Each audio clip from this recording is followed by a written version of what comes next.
Equality before law को कुछ example से समझते हैं। आर्टिकल 14 हमें कानून के समक्ष समानता का अधिकार देता है।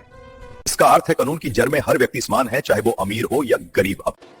मंत्री हो या आम नागरिक, कोई भी कानून से ऊपर नहीं। यदि कोई पुलिस अधिकारी कानून तोड़ता है तो उस पर भी वही कार्रवाई होगी जो आम नागरिक पर होती है। कोई प्रसिद्ध व्यक्ति बनने से कानून नहीं बदल जाता, कानून सबके लिए सेम ही रहता है। सरकारी नौकरी किसी को विशेष अधिकार नहीं देती क्योंकि संविधान सबको सेम मानता है। पुरुष महिला दोनों को समान माना जाता है।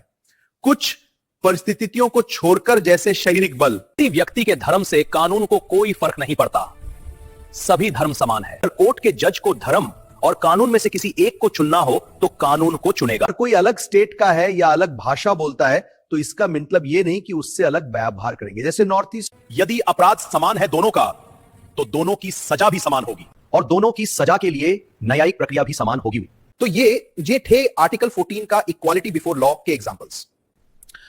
आइए इक्वल प्रोटेक्शन ऑफ लॉ को देखते हैं। इक्वालिटी या समानता का अर्थ यह नहीं कि सबके साथ समान व्यवहार किया जाए, जबकि समानता आयु, पेशा, परिस्थितियों में अंतर को मान्यता देती है। लेकिन याद रखा जाए कि यह अंतर उचित होना चाहिए, ना कि अनुचित, यानी तार्किक फैसला। यानी एक को लाभ और एक को हानि नहीं होनी चाहिए। ऐसे भी समझ सकते हैं कि दो समान व्यक्तियों को समान समझा जाए और असमान को असमान। अब आप ये सोच रहे होंगे कि यहां जो असमानता है उसे कौन डिसाइड कर रहा है, तो हम ये बता दें कि कुछ हद तक यह समानता क्लियर है, जैसे कमजोर पिछड़े लोग, महिलाएं, बच्चे, बूढ़े और एक ही धर्म को मानने वाले कम लोग। और जो क्लियर नहीं है, कोर्ट उसे टाइम टू टाइम केसेस के साथ क्लियर करवाता रहता है। ये बहस आज भी जारी। यहां मैं एक बात क्लियर कर दूं, आर्टिकल 14 इक्वालिटी की क्लियर बात नहीं करता। इसे तो कोर्ट लागू करवाता है अलग अलग आर्टिकल में, जैसे 15, 16, 18 में। महिलाएं, बच्चे, बूढ़े लोग आर्टिकल 15 में कोर्ट ने क्लियर किया है।